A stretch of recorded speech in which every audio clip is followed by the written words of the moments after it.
Turning back to the 2020 race, with Pennsylvania likely to play a make-or-break role for both the Trump and Biden campaigns, the issue of fracking has become a hotly contested issue in the state as it grapples with the balance between the economic benefits and potential environmental consequences of the controversial method to extract natural gas.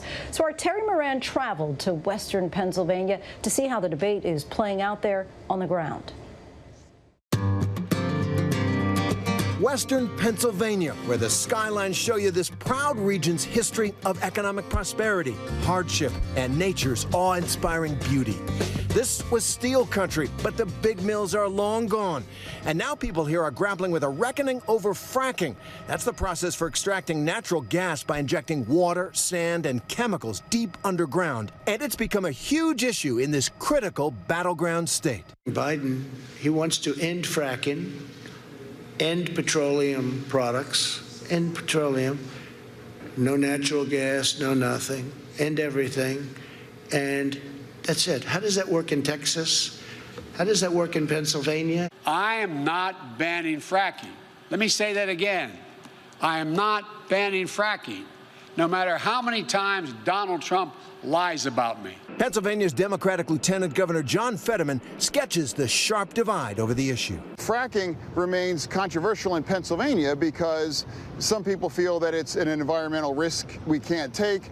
It leads to accelerated climate change. And then there's others that believe that it's a critical industry and it is crucial for generating our state's electricity and for the country. And I've always kind of been in the middle there, and I've said consistently that Republicans need to get honest about climate policy, and Democrats need to be more honest about energy policy. But for many Pennsylvanians, like Jeff Nobers, who represents union labor construction firms, the debate over jobs from fracking isn't just about policy, it's about something much bigger. We are now coming back to the understanding that there's honor in work, and honor in working with your hands. I've never had anyone say to me, I crunch spreadsheets in that office over there. Okay, so there's a different sense of pride that comes with those jobs. Despite Western Pennsylvania's industrial heritage, one that wrote names like Carnegie, Mellon, and Schwab into American history, fracking is controversial here. You can see the sheer scale of the fracking boom in this Shell oil gas processing plant, which is under construction. Some people look at this place and they see jobs, towns coming back to life. Other people look at it, they see environmental disaster. Some activists are skeptical about the commitment of the global behemoths of the energy industry to these communities. It's not a matter of when these companies pull out of southwestern Pennsylvania. It's really a matter of when. And we're then left with a boom and bust cycle that we saw with coal, that we saw with oil and gas. And then there's the risk to the environment that pipelines or wells could leak or break, spoiling precious community resources like this water reservoir. It's stressful trying to keep track of what's going on with the oil and gas industry in your backyard.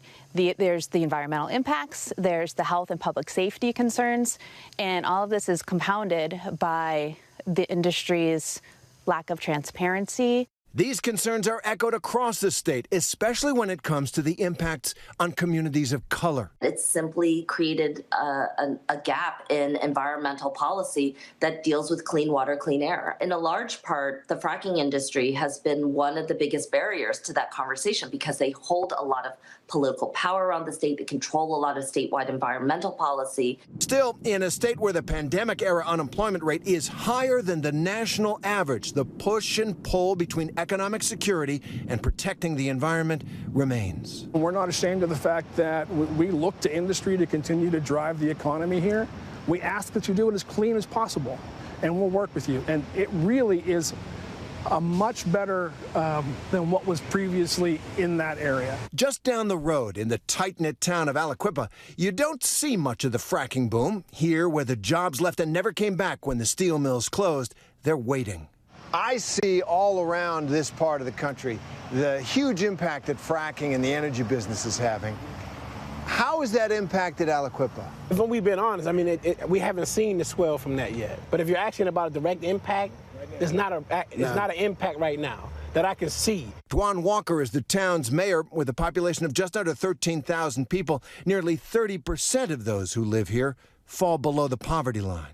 His twin brother, Donald Walker, is a city councilman who also chairs the town's Economic Development Corporation. Together, the Walkers have been working for years to garner developer interest in their town and give hope and opportunity to the people here. When you look at that plant over there, what are you hoping from it? What do you want to see? They say, hey, we want to put a couple manufacturing plants right here. Please do. Then guess what? That bounce back means my residents who are within the 2-mile radius or 4-block radius of this place can walk through that tunnel like they did back in the steel mill time and get a job. And Mayor Walker wants to make sure the benefits of this boom are fairly distributed in this region. My main concern is what diversity is going to look like. Right.